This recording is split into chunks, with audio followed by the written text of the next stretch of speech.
అవి ఒక విధంగా శృతి మించిన పరిస్థితి ఉండకూడదని. ఓకే సార్, ఈ అద్వానీ అంశం ఏంటి సార్? అద్వానీ నుంచి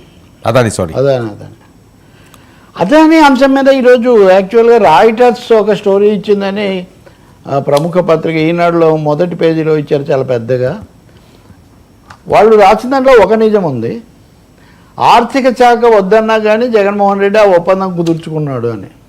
దీని గురించి అడిగినప్పుడు అయితే మేము వద్దన్నామని ఆర్థిక శాఖ వాళ్ళు చెప్తున్నారు. దిస్ మై పర్సనల్ వెరిఫికేషన్ మీద నేను చెప్తున్నమాట. ఆర్థిక మంత్రిత్వ శాఖ అప్పుడు ఉన్నటువంటి రాజకీయ బాధ్యులు వీళ్ళని అడిగినప్పుడు వాళ్ళైతే వద్దనే చెప్పారు. అందులో ఏం సందేహం లేదు. అది నిజమే. కానీ అంతకు మించిన రెండు అంశాలు వాళ్ళు అనేది. ఇంకోటి ఏంటంటే అసలు ఈ కేసులో అదానీని డబ్బులు అడిగే శక్తి కానీ స్తోమత కానీ జగన్మోహన్ రెడ్డికి ఉందా? అదానీ నేరుగా మోడీ క్యాండిడేటు. మోడీ రికమెండేషన్తో అదానీ అక్కడి నుంచి నేను అదానీని పంపిస్తున్నానని చెప్పి అదానీ వచ్చిన తర్వాత ఆయన మీద కండిషన్స్ పెట్టి మాకు ఇంత కావాలి అనే పరిస్థితి ఇక్కడ ఉంటుందా లేదా? కేవలం కేసులు ఒత్తిళ్ళు ఈ కారణంగానే జగన్ ఇది ప్రధానంగా ఈ ఒప్పందం కుదుర్చుకున్నాడు తప్ప ఆ డబ్బులు ఇచ్చారా లేదా వచ్చిందా కాదని. థర్డ్ డైమెన్షన్ ఏమంటే ఇది రాయిటర్స్ రాస్తుంది. ఇంటర్నేషనల్గా దీని మీద ఎక్కువ డిబేట్ జరుగుతుంది. డబ్బులు ఇవ్వనప్పుడు ఎందుకు వచ్చింది ప్రశ్న. డబ్బులు ఇది నాకు చెప్పిన వాళ్ళని అడిగినప్పుడు చాలా కీలక బాధ్యతలు మంత్రులు లాంటి వాళ్ళే.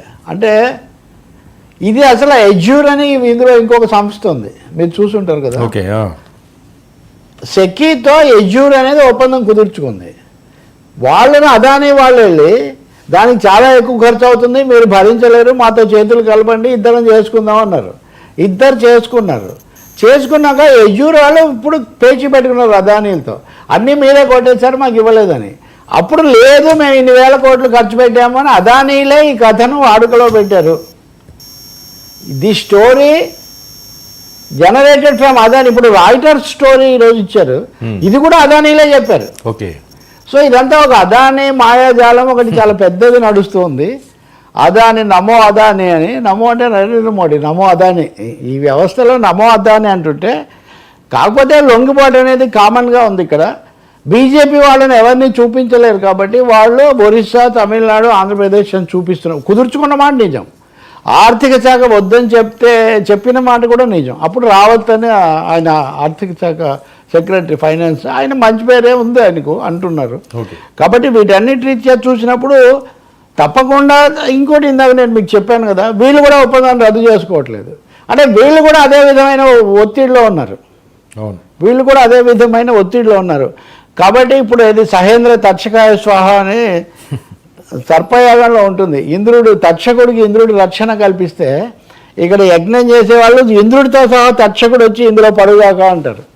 కాబట్టి ఇక్కడ మూలాలు ఢిల్లీలో కనుక గట్టిగా పట్టుకుంటే తప్ప దీనికి కింద వరకు రావు అనేది అయితే మనకు ఒకటి స్పష్టంగా కనిపిస్తుంది. ఇది జగన్మాయ ఓకే, ఇక్కడ జగన్ వాళ్ళ ముందు చిన్న మాయగాడి కింద లెక్క. అసలు మాయ అంతా ఢిల్లీలో, వాషింగ్టన్లో, న్యూయార్క్లో జరిగిందని మనం భావించాల్సి ఉంటుంది.